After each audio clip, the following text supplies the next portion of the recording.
Құрметті отандастар, тағы да мен сіздерге блокчейн туралы қазақша ақпарат жеткізу мақсатында осы бір видеоны түсіріп отырмын. Егер сіз бұл каналға бұрын соңды тіркелмеген болсаңыз, міндетті түрде тіркеліп қойыңыз, ойыңызды комментарийға жазып кетіңіз.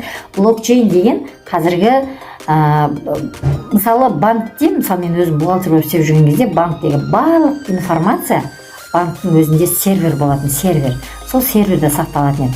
Тур сол сияқты блокчейн деген именно осындай ақпараттарды сақтандыратын, сақтауға болатын қазіргі жаңа технология деп айтайыншы. Жаңа технология. Мысалы, блокчейн технологияға бірінші кезекте мысалы қаржылық сектор кірді.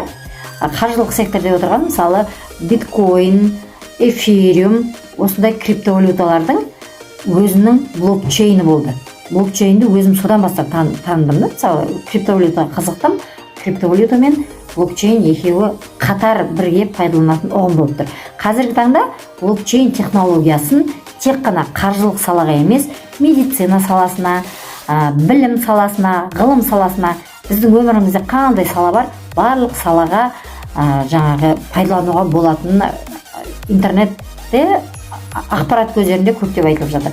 Блокчейн бірінші кезекте блокчейннің ішіндегі әрбір ақпарат қайтадан оны редактирование не подлежит. Мысалы, 1С бухгалтерияны алатын болсақ, 1С-та дұрыс емес ақпараттарды алып, қайтадан дұрыстап, енді редактировать етуге болады, қайтадан түзеуге болады.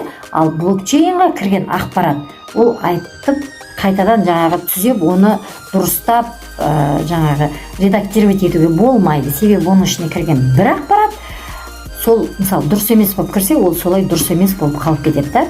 Сондықтан блокчейн деген бірінші кезекте жаңағы дәл қазір біздің отанымызда болып жатырған коррупцияға шек қояды. Ешқандай коррупцияға жолы жоқ. Оның ішіне түскен ақпаратты барлығы көріп отыр. Сондықтан бәрі көргеннен кейін кім коррупция жасағысы келеді, ешкім жасағысы келмейді. Сондықтан бірінші коррупцияны жеңетін, коррупцияға нүкте қоятын технология ретінде блокчейн технологиясын айтқым келеді.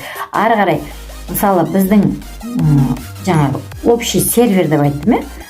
Мысалы, менде блокчейн бар, сізде блокчейн бар, тағы басқа адамдарда блокчейн бар. Мысалы, мен ақша аударатын болсам, бір информация жасатын болсам, ол ақпарат менде де тұрады, сізде де тұрады, оларда да тұрады. Значит, ол жердегі ақпарат барлығымызға бірдей көрініп тұрады деген сөз. Одан кейін екінші, блокчейн деген бізде делдалдарды жоқ қылады. Мысалы, блокчейн технологиясы болашақта енетін болса, мысалы, біз өзіміздің ақпаратымызды растау үшін қазіргі таңда жаңағы нотариустерге жүктейміз ғой. Дәл қазіргі таңда бізді растайды, ол біздің документіміз. А болашақта оның қызметі бізге керек болмайды. Солай блокчейн технологиясы біздің өмірімізге енген сайын болашақта біраз мамандықтар енді күнделікті біраз мамандықтар бізге қажет болмайды. Сондықтан ол мамандық бізге қажет болмағандықтан, оларға сұраныс болмағандықтан, олар нарықтан кетеді. Тура сондай мамандықтардың иесіне болашақ қазіргі банкирлар кетеді нарықтан, қазіргі жаңағы бухгалтерлар кетеді. Себебі блокчейн деген ол өзіңіздің банковский счет дейміз, сол банктегі счетыңыз, өзіңіздің кассаңыз, өзіңіздің енді барлық өзіңіздің телефоныңызда тұрады, айтайын. Сонда бізге керекті жаңағы ақпараттың бәрін өзіміздің блокчейнімізде тұрғандықтан, біз ондай мамандық иелеріне енді бізге керек жоқ та, өзінің сөздің қысқасы. Блокчейн технологиясы бүкіл әлемді өзгертетін жаңа технология болғандықтан, бұл туралы ақпаратты да егер сіз бұрын соңды білмеген болсаңыз, міндетті түрде интернеттен ашып қараңыз. Енді мен қолымнан келгенше блокчейн түсіндірдім деп ойлап тұрмын. Егер түсінбеген болсаңыз, комментарийға жазып кетіңіз.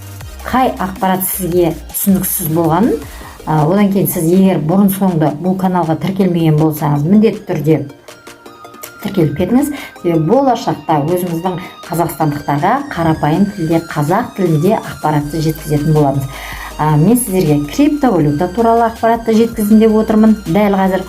Плюс еще блокчейн туралы ақпаратты жеткізім деп отырмын. Болашақта осы бағыттардан жаңағы өзім именно крипто саласын, мысалы криптовалютаны жинақтағым келіп отыр өзіме. Сол бағытты криптовалютаны табатын өзімнің бағыттарымды қосымша болашақта айтып отыратын боламын.